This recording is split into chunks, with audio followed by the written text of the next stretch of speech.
안녕하세요, 석수입니다. 반갑습니다. 자, 이번 시간은 효소의 작용에 어떤 요인들이 영향을 미칠 수 있는지에 대해서 다뤄보려고 합니다. 저번 시간에 효소의 구조, 효소의 기능 이런 것들을 살펴봤죠? 이번엔 그와 같은 기능을 하는 효소들의 어떤 요인들이 영향을 줄 수 있는가 이런 것들을 보려고 합니다. 그렇게 크게 어려운 내용은 아니니까 걱정하지 마시고 그냥 마음 편하게 들어주시면 됩니다. 자, 첫 번째는 기질의 농도입니다. 기질이 뭐였죠? 효소와 결합하는 물질. 그죠? 효소와 반응하는 물질을 기질이라고 한다. 기질의 농도가 효소의 작용에 영향을 미친다. 생각을 해보면 뭐 당연한 거 아니겠습니까? 자, 여기 기질이 자, 이렇게 있고 기질이 있습니다. 자, 효소가 기질하고 결합할 수 있게끔 그려줘야 되는데 그냥 효소라고 쓸게요. 자, 이렇게 있어요. 자, 그러면 요게 이렇게 반응을 할 거 아닙니까? 그죠? 근데 자, 이 효소는 이렇게 생각을 해봅시다. 1초당 2개씩 처리를 할 수 있다. 그죠? 그리고 속도는 초당 속도를 보는 거야. 자, 하나가 2개를 처리할 수 있습니다. 3개를 넣어주면 속도는 3이 될 겁니다. 1초에 3개를 한꺼번에 처리해서 3명이 자, 4개가 되면 기질 4개가 한꺼번에 처리될 겁니다. 여기서 얘기하는 한꺼번에는 초당. 그죠? 5개가 돼도 한꺼번에 처리할 겁니다.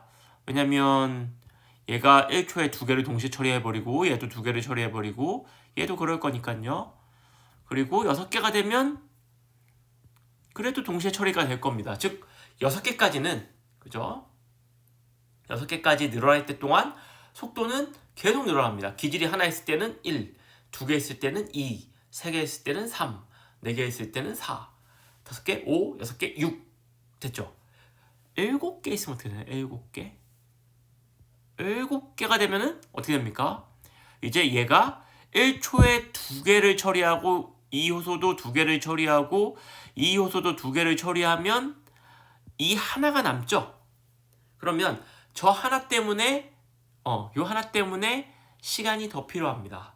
즉 최대 속도라는 게 효소의 양이 정해져 있으면 속도가 계속 늘어나는 게 아니고 기질의 양이 늘어날 때 초반엔 늘어나요. 근데 효소의 양에 제한이 있으면 어느 순간이 되면 모든 효소가 모든 기질하고 다 반응하고 있으면 더 이상 속도가 증가하지 않는 구간이 생깁니다. 이런 경우죠. 6개까지는 이 효소가 1초 안에 다 처리할 수 있는데 7개가 되면 이거보다 즉 처리할 수 있는 최대 기질의 양보다 많아지면 더 이상 속도는 증가하지 않고 이 7번째 아이는 기다릴 수밖에 없는 겁니다. 앞에 애가 다 처리될 때까지. 그죠? 보시면 기질의 농도가 0일 때는 당연히 반응도 안 하겠죠. 기질이 없는데 반응하겠습니까? 근데 기질이 늘어나면 늘어날수록 반응 속도는 빨라지는 거야. 여기서 1개, 2개, 3개 이렇게 되는 거랑 똑같아요. 쭉 가다가 여기서 보면 일정한 시점에서 더 이상 반응 속도가 증가하지 않는 지점이 존재를 한다. 즉, 이 지점이 최대 반응 속도다. 왜 이와 같은 최대 반응 속도가 나타났느냐? 전제가 뭐냐면 효소가 일정하다고 가정할 때입니다. 이 효소가 무한되고 기질이 무한되면 기질이 늘어날 때 계속 반응 속도가 빨라질 겁니다. 효소가 무한대라면. 근데 효소는 이제 일정하다고 생각을 하는 거야. 우리 몸에 있는 효소도 일정하니까요. 우리 몸에 있는 효소가 무한대가 아니니까 우리 몸을 가정했을 때 효소가 일정하다고 생각을 하면 어느 순간까지는 기질의 농도가 증가를 하다가 그죠? 요 지점부터는 더 이상 속도가 증가하지 않더라. 그럼 이 지점은 왜 더 이상 속도가 증가하지 않냐? 라고 물어보면 이렇게 답하면 됩니다. 효소가 기질로 포화되었기 때문에. 이거 앞에서 본 거랑 똑같죠? 촉진확산에서 반응 속도가 빨라지다가 똑같아지는 거랑 똑같아. 그때는 왜 그랬냐면 용질과 막단백질이 용질로 포화되어 있어서 이렇게 표현했죠. 똑같은 개념입니다. 개념상은 효소가 기질로 포화되었기 때문에 더 이상 빨라지지 않는다. 그죠? 근데 이 최대 반응 속도가 보시면 이렇게 돼 있지? 아니면 이렇게 돼 있지? 뭐 최대 반응 속도가 요게일지는 효소 각각의 개인차가 있습니다. 효소 각각의 효소마다 속도가 굉장히 빠른 애가 있고요. 그러니까는 여기서 보면 초당 2개씩 바꾸는 애도 있는데 초당 뭐 몇천 개씩 혹은 몇만 개씩 바꾸는 아이도 있습니다. 그러니까 그 똑같은 양의 효소라고 했을 때도 반응 속도의 차이는 난다. 효소의 개별 능력 차다. 예를 들어서 리소자인 같은 경우에는 2초당 한 분자 바꿉니다. 2초당 하나. 근데 카탈레이스 같은 경우는 초당 4천만 분자. 어마어마하죠, 속도 차이가. 개별 차이가 있다. 근데 중요한 건 기질의 농도가 효소의 작용에 영향을 미친다. 됐죠? 다음 볼게요. 자, 요거는 보시면은 온도입니다. 온도는 10도씩 올라갈 때마다 화학 반응 속도는 2배씩 빨라집니다. 그러니까 온도가 올라가면 몸에서 일어나는 모든 반응은 다 빨라집니다. 다 좋아져요. 그러니까는 온도가 올라가면 왜 효소가 이제 반응을 잘하게 되냐면, 보세요. 이게 이제 효소가 이렇게 있고 여기 기질이 있습니다. 그러면 일단 무슨 일이 일어나야 반응을 하냐면 이 둘이 만나야죠. 이 둘이 이렇게 부딪혀야 될 거 아닙니까? 눈이 있어서 이렇게 보고 가는 게 아니니까 움직이다가 부딪혀야 되는데, 온도가 높아진다는 얘기는 이 움직이는 속도가 빨라진다는 얘기입니다. 이렇게 하다가 부딪히면 이렇게 팍팍팍팍 할 확률이랑 다르겠죠. 그래서 온도가 올라가면 올라갈수록 반응 속도는 빨라집니다. 이거는 기본적인 얘기입니다. 이해됩니까? 자꾸 제가 입에 기본적이라는 말이 붙어가지고 좋은 단어는 아닌데, 그렇죠? 기본은 아니죠, 사실. 뭐 기본이 있겠습니까? 그렇죠? 그러니까 빨리 움직여서 막 부딪히면 반응 속도가 빨라지는 겁니다. 그래서 여기 보시면 무기촉매라고 하는 거는 온도에 영향받지 않는 반응 속도를 빠르게 도와주는 이런 물질 같은 경우에는 온도가 올라가면 반응 속도 계속 빨라집니다. 근데 효소는 앞에서 기억을 되돌려 봅시다. 전효소, 주요소와 보조인자로 구성되어 있고, 주요소는 성분이 단백질입니다. 단백질은 열과 pH에 쉽게 변성됩니다. 그래서 효소도 성분이 단백질이기 때문에 일정 온도를 넘어가면 단백질의 변성이 일어나서 효소가 기능을 잃어버립니다. 그래서 여기 보시면 효소가 이제 초반에 온도가 낮을 때는 온도가 올라가면 올라갈수록 반응 속도 빨라져요. 쭉 빨라지는데, 근데 여기 보시면 요 온도, 요게 거의 체온 즈음이겠죠. 체온 즈음을 넘어서면 일정 구간까지 버티다가 여기 40도, 41도, 42도 되면 갑자기 효소의 반응 속도가 뚝 떨어지죠. 이거 왜 그러냐면 효소가 온도에 변성돼서 그렇습니다. 쉽게 얘기하면 효소가 후라이 된 거야. 후라이 돼서 기능을 잃은 겁니다. 그러면 기능을 잃기 직전, 그죠? 기능을 잃기 직전 요 온도, 여기 기능을 잃기 직전 온도가, 그죠? 온도가 쭉 높아지면서 어느 순간의 기점으로 효소의 기능을 잃어버리는데, 잃어버리기 바로 직전 온도, 그 온도가 반응 속도가 제일 빠른 온도겠죠. 그 온도를 최적 온도라 부릅니다. 망가지기 직전. 됐죠? 우리가 온도가 열이 나서 온도가 41도, 42도 올라가면 왜 응급실을 실려가는가? 여기 있습니다. 우리 몸에 있는 효소는 다 요 정도야, 요 정도. 41도, 42도, 43도 되면 우리 몸에 있는 효소가 후라이 됩니다. 변성되죠. 망가지는 거야. 한번 변성되면 다시 회복되기가 어렵기 때문에 온도가 올라가면 올라갈수록 우리 몸의 데미지는 축적되고 쌓이는 겁니다. 그래서 온도가 너무 많이 올라가면 위험해지는 겁니다. 특히 우리 몸에 이제 고온이 됐을 때 단백질이 변성되면 그거를 다시 원위치시켜주는 시스템들이 있는데, 애기들은 그런 시스템이 잘 갖춰져 있지 않아요. 어른만큼. 그래서 애기들의 체온이 올라가는 게 훨씬 더 민감하게 반응을 하는 게 맞습니다. 애기들의 체온이 올라갔을 때 훨씬 더 병원에서도 심각하게 다루는 게, 애기 몸에 있는 효소들이 제 기능을 못하고 기능을 잃어가면 몸 내에서 일어나는 화학 반응들이 제대로 일어나지 않기 때문에 위험해질 수 있죠. 그죠? 온도가 이렇습니다. 그죠? 기질의 농도, 온도 배웠습니다. 자,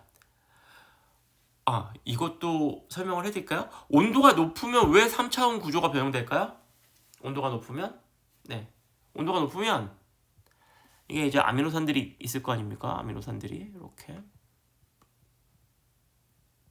그러면 온도가 높아지면 모든 분자들의 운동 에너지가 커집니다. 그 전에 이렇게 약한 비공유결합으로 결합된 애들은 온도가 높아지면 이런 느낌이에요. 자, 얘가 이렇게 비공유결합으로 살짝 붙어서 살짝. 근데 온도가 높아집니다. 그럼 얘가 덜덜덜덜덜덜 떨리는 거야. 덜덜덜덜 떨리면 팍. 예. 그러면 단백질이 이렇게 이쁘게 탁 접혀 있어야 되는데 이 각각의 구성 요소들이 벌벌 온도가 높아지면 이 움직임이 점점 더 거세지면서 이 비공유결합들이 다 깨집니다. 온도가 더 높아지면 공유결합도 깨질 수 있죠. 그러면 3차원 구조가 변하게 되고 효소는 3차원 구조가 변하는 순간 기능을 바로 잃어버립니다. 네. 그래서 온도가 높아지면 기능을 잃는 겁니다. 자, 다음은 pH입니다. 단백질이 열과 pH에 약하기 때문에 그래서 단백질로 만들어져 있는 효소도 열과 pH에 쉽게 변성됩니다. 기능을 잃는 걸 변성이라고 부릅니다. 자, 그래서 효소는 효소마다 각각의 고유한 자기가 가장 반응을 잘하는 그런 pH들이 정해져 있어요. 여기 보시면 위에서 나오는 펩신 같은 경우는 여기 pH 2 정도, 그죠? 위 환경에서 가장 반응을 잘하는 겁니다. 그 다음에 여기 뭐 아밀레이스는 입에 있는 아밀레이스는 pH 7 정도. 그 다음에 이자액에 들어있는 트립신 같은 경우는 pH 8 정도.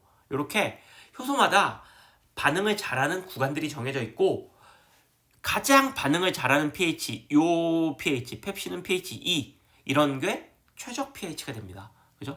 트립신은 pH 8, 그죠? 아밀레이스는 pH 7 이런 것들이 반응 제일 잘하는 pH가 효소의 활성이 가장 높은 pH가 최적 pH입니다. 반응 제일 잘하는 온도는 최적 온도, 반응 제일 잘하는 pH는 최적 pH. 근데 pH가 이 효소가 여기서 1에서부터 9까지 다 반응 잘하면 좋은데 왜 이 좁은 구간에서만 반응을 할 수밖에 없느냐 하면은 이게 이제 앞에서도 얼핏 설명을 드리긴 했었는데 요 아미노산의 구조를 생각을 해보시면 됩니다. 자, 이것도 똑같아요. 아미노산이 예를 들어서 요 아밀레이스 중성에 작용하는 아밀레이스를 좀 생각을 해볼게요. 중성. 그러면 이제 아미노산이라는 게 이렇게 중성에서는 이온화되어 가지고 이쪽에 플러스 NH3 이쪽 플러스 COOH 플러스 여기서 COOH에서 요 H가 바깥으로 나가면서 O 마이너스가 됩니다. 그렇죠? 그러니까 이쪽은 수소를 뱉어내니까 산성처럼 작용을 하고 이쪽은 NH2에서 H 플러스 받아들였으니까 염기처럼 작용을 합니다. 이게 이제 아미노산의 성분이죠. 아미노산 특징이지. 이런 아미노산들로 구성되어 있는 게 단백질이고 그런 단백질로 만들어져 있는 게 효소입니다. 그러니까 여기 보시면 pH 7일 때는 이와 같이 플러스와 마이너스를 띠고 있는 이런 아미노산들이 이렇게 뭉쳐가지고 이쪽이 플러스면 이쪽에 있는 마이너스하고 이렇게 상호작용을 하고 있는 거예요. 플러스하고 마이너스가 이렇게 가까이. 근데 이거를 pH가 낮은 곳에 놓으면 예를 들어서 이 상태의 아미노산을 pH 2에 한번 넣어봤다. 자, pH 2는 수소가 굉장히 많습니다. 수소의 농도가 굉장히 많아요. 그리고 pH 2라고 하는 건 그 산성을 띠는 어떤 뭔가 원인이 있었겠죠. 그 녀석이 수소를 계속 방출하고 있는 겁니다. 아니면 그렇게 생각하면 어려우니까 헷갈릴 수 있으니까 그냥 이렇게 생각합시다. 수소가 되게 많아요. 바깥에 수소의 농도가 엄청 높아. 근데 요 COOH 이 카복실산은 강산이 아닙니다. 약산이에요. 그래서 주변에 수소가 없을 때는 수소를 낼 수 있는데 주변에 수소가 많으면 수소를 내보낼 힘이 부족합니다. 네. 그러면 어떤 상황에서 수소를 내보내고 수소를 내보내는 힘이 A가 세냐 B가 세냐 이런 게 궁금하시면 화학의 이온화도 그걸 공부하시면 됩니다. 그러면 비교가 돼요. 근데 이거보다 이 COH에서 이 수소를 내보내는 것보다 좀 더 많은 양의 수소가 바깥에 있으면 그러면 이 수소가 바깥으로 나오지 않게 됩니다. 즉 수소를 내보낼 수가 없게 돼요. 그래서 얘가 요 COH 요 부분이 이온화되지 않습니다. 그래서 어떻게 되냐면 그냥 여기에 OH를 갖고 있고 그 다음에 요 음전하를 띄지 않게 됩니다. 음전하를 띄지 않게 돼요. 그러면 원래 전하가 있어서 이쪽이 마이너스여서 이쪽 플러스인 애하고 이렇게 상호작용을 하고 있었는데 이게 전기가 없어졌어. 그러면 이제 이 옆에랑 붙잡을 수 있는 뭐가 없죠. 상호작용이 사라졌죠. 그러면 원래 이렇게 가까이 있어야 되는데 상호작용이 없어지니까 이게 이렇게 벌어지는 거야. 얘 또 다른 애랑 상호작용하는 거죠. 그러다 보면 어떻게 되냐면 3차원 구조가 변하게 됩니다. 그러면 효소는 제 기능을 잃게 되죠. 이게 pH 구간이 정해지는 이유입니다. pH가 달라지면 이온화되는 정도가 달라져요. 그래서 원래 pH 7에서 여기 플러스 마이너스 이렇게 띄었어야 되는 애가 뭐 염기로 가든 산으로 가든 하면 이쪽 부분이든 이쪽 부분이든 원래 상태와 다른 이온화 성질을 갖게 됩니다. 그렇게 되면 원래 결합해야 됐던 그 상호작용하는 게 관계가 틀어지기 때문에 그러면 3차원 구조가 달라져서 효소가 제 기능을 못하게 된다. 이게 최적 pH를 가지게 되는 이유입니다. 기질의 농도, 그죠? 그 다음에 온도, pH. 됐죠? 자, 이거 말고 효소의 작용에 또 영향을 미치는 어떤 그런 물질들이 또 존재를 하나? 볼게요. 자, 효소의 기능을 저해하는 물질이 있습니다. 그게 이제 저해제라고 불러요. 효소의 기능을 못하게 하는 물질, 제대로 못하게 하는 물질 두 가지 방식이 있습니다. 우리 효소가 여기 이제 요 부위, 이 기질하고 결합하는 요 부위가 뭐라 그랬죠? 예, 활성 부위라고 그랬습니다. 활성 부위. 기질이 그래서 여기 와서 결합을 해서 반응을 하는 건데 저해제 중에 이 기질하고 비슷하게 생겨가지고 이 효소의 활성 자리에 달라붙는 이 기역과 같은 물질이 있습니다. 그러면 기질이 가서 효소하고 결합을 해야 반응을 하는데 기역이 달라붙으면 달라붙긴 하는데 반응은 못해. 그리고 기역이 달라붙으면 기질이 달라붙을 자리가 없기 때문에 결국 이 효소의 기능이 떨어지는 거죠. 요런 저해제, 요러한 성분, 요러한 원리의 저해제를 경쟁적 저해제라고 부릅니다. 기질하고 경쟁하는 거야. 효소의 활성 자리에 기질이 붙을지 경쟁적 저해제가 붙을지 요걸 자리 두고 경쟁하는 거야. 여러분들 막 이렇게 뱅글뱅글 하다가 자 앉아 하면 의자수 부족한데 막 서로 앉는 거 뭐 그런 느낌하고 비슷합니다. 그래서 오는 거 와서 요 저해제가 붙으면 기질이 못 달라붙으니까 반응 안 하고 기질이 붙으면 반응하고 뭐 그런 거죠. 자, 그래서 이 경쟁적 저해제가 있으면 없을 때에 비해서는 확실히 어떻게 되겠습니까? 속도가 떨어지겠죠. 근데 이게 이제 거의 대부분의 경쟁적 저해제들은 공유결합하지 않고 비공유결합하기 때문에 붙었다 떨어졌다 반복합니다. 그리고 효소는 기역과 결합할지, 즉 경쟁적 저해제와 결합할지, 기질과 결합할지는 확률 싸움입니다. 랜덤이에요. 기역이 오면 기역하고 결합하고 기질이 오면 기질하고 결합하는 겁니다. 그러면 이 경쟁적 저해제가 들어왔어 내 몸에 예를 들어서 그래서 효소가 기능을 잃어가요.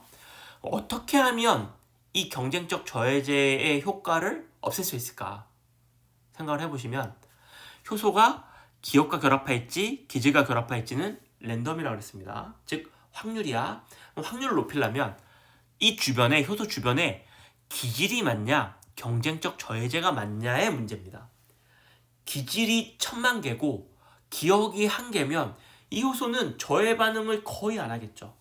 왜냐면 기질이 무조건 거의 올 확률이 99.99999%일 테니까. 이해됩니까? 그러니까 이 경쟁적 저해제를 효과를 상쇄시켜주는 가장 좋은 방법은 기질의 농도를 높여주면 됩니다. 이게 경쟁적 저해제의 특징입니다. 네, 됐죠? 대표적인 예로 이제 페니실린 같은 게 있어요. 페니실린이 우리 이제 그 균 잡는 거죠. 페니실린 세포벽을 못 만들게, 세포벽을 만드는 효소를 방해해서 못 잡게 하는 항생 물질입니다. 그래서 페니실린을 투입하면 세균의 세포벽을 못 만들게 해서 세균을 죽게 만드는 그와 같은 항생 물질입니다. 하지만 페니실린은 경쟁적 저해제의 대표적인 예로 들긴 하지만 지금 제가 설명했듯이 기질의 농도를 높이면 그러면 페니실린의 효과가 사라지느냐? 그렇진 않습니다. 왜냐면 이건 뭐 심화편? 페니실린의 예를 많이 드니까 책에서 페니실린 같은 경우는 요게 이제 페니실린이라고 하면 효소하고 공유결합을 해버립니다. 그래서 안 떨어져요. 한번 붙으면. 그러니까 기질의 농도를 높여도 효소하고 페니실린하고 공유결합을 해서 딱 붙어버리면 이거 기질 아무리 많아도 이 효소는 못 쓰는 거죠. 그러니까 우리 입장에서는 항생제로 굉장히 좋은 그런 특징을 갖고 있는 거죠. 네, 페니실린입니다. 근데 제가 얘기했던 기질의 농도를 높이면 경쟁적 저해제의 효과가 상쇄된다 이렇게 얘기할 때는 공결합하는 게 아니고 비공결합으로 붙었다 떨어졌다를 반복할 수 있는 저해제를 얘기합니다. 거의 대부분의 저해제는 그런데 페니실린은 많이 얘기를 하긴 하는데 경쟁적 저해제가 맞는데 공결합을 하기 때문에 기질의 농도를 높여도 효과가 없습니다. 효과가 상쇄가 안 돼요. 알고만 계시면 되고, 자, 비경쟁적 저해제는 이게 경쟁적 저해제는 여기 활성 부위에 달라붙잖아요. 근데 비경쟁적 저해제는 경쟁을 하지 않아. 그러니까 활성 부위가 아닌 부위에 달라붙어서 이게 붙음으로 해서 효소의 3차원 구조를 바꿔버립니다. 그러니까 요 구조물이 달라붙으면 효소의 활성 부위 구조가 달라져가지고 기질이 달라붙지 못하는 거예요. 예를 들어서 자, 요런 효소가 있습니다. 요런 효소. 그래서 요렇게 슉 결합을 해줘야 되는데, 이게 비경쟁적 저해제예요. 그래가지고 이게 여기에서 이렇게 달라붙을 수 있다고 칩시다. 여기에. 그럼 이렇게 탁 달라붙으면 이렇게 바뀌는 거야. 빠지면 이렇게 탁, 이렇게, 그죠? 그래서 원래 여기가 이렇게 결합을 해줘야 되는데 이렇게. 근데 비경쟁적 저해제가 탁 달라붙으면 이렇게 바뀌기 때문에 이게 안 맞는 겁니다. 구조가. 그래서 결합이 안 된다. 근데 비경쟁적 저해제는 효소의 활성 부위 자체를 바꿔버렸기 때문에 기질의 농도를 높여도 반응 속도가 빨라지지 않습니다. 자, 이거 좀 볼게요. 보세요. 이게 이제 기질의 농도가 높아졌을 때 반응 속도야. 여기 A, B, C가 있는데 속도가 3개 중에 A, B, C 중에 하나는 저해제를 넣지 않은 거, 하나는 경쟁적 저해제를 넣은 거, 하나는 비경쟁적 저해제를 넣은 겁니다. 그러면 A, B, C 중에 속도가 제일 빠른 게 A죠. 속도가 제일 빠르잖아요. 뭐 구간을 봐도 제일 빠르죠. 그래서 A는 경쟁적 저해제, 비경쟁적 저해제를 넣지 않은 대조군이겠죠. 그리고 B를 보시면 처음에는 속도가 A보다 느려요. 그죠? A보다 느려. 만약에 이 농도에서 B는 50인데 A는 좀 더 높죠. 속도가. 그래서 A가 속도가 좀 더 빨라. B가 느려. 근데 기질의 농도를 높여줄수록 A하고 별 차이가 없어집니다. 기질의 농도가 많이 높아지면 A하고 똑같아져. 그러니까 저해제를 넣지 않은 거와 저해제를 넣은 것의 차이가 없어져. 어떨 때? 기질의 농도를 높여주면. 그러면 이 B가 무슨 저해제다? 그렇죠. 경쟁적 저해제다. C를 보시면 이 비경쟁적 저해제 같은 경우는 이 자리에 달라붙어갖고 효소의 활성 부위를 바꿔버렸기 때문에 쉽게 얘기하면 이게 달라붙으면 효소를 못 쓰는 겁니다. 다른 말로 얘기하면 비경쟁적 저해제의 숫자만큼 효소의 숫자가 줄어든다고 생각하시면 돼요. 달라붙으면 효소가 제 기능을 못하니까. 그러니까 반응 속도가 팍 줄어버리는 거죠. 그러니까 효소의 숫자를 그만큼 없애줬다고 생각을 하면 됩니다. 그러니까 이게 활성 부위가 달라졌기 때문에 기질이 아무리 많아도 뭐 반응할 리가 없죠. 그죠? 근데 경쟁적 저해제 같은 경우는 여기 이렇게 활성 부위는 건드지 않았기 때문에 기질만 많으면 기질이 여기 와서 결합할 확률만 높여줄 수 있으면 그러면 저해제의 효과를 상쇄시켜 줄 수가 있습니다. 이게 이제 경쟁적 저해제, 비경쟁적 저해제야. 비경쟁적 저해제의 가장 대표적인 예가 히루딘 이런 거 있습니다. 거머리가 분비하는 거. 거머리 보신 적 있어요? 거머리. 막 이렇게 논두렁 같은 데 걸어 다니면 나도 몰라. 이 거머리가 마취 성분도 같이 분비하고 그다음에 거머리가 이 히루딘이라고 하는 걸 분비를 하는데 그게 사람의 혈액 응고 기작에 관여하는 효소를 저해합니다.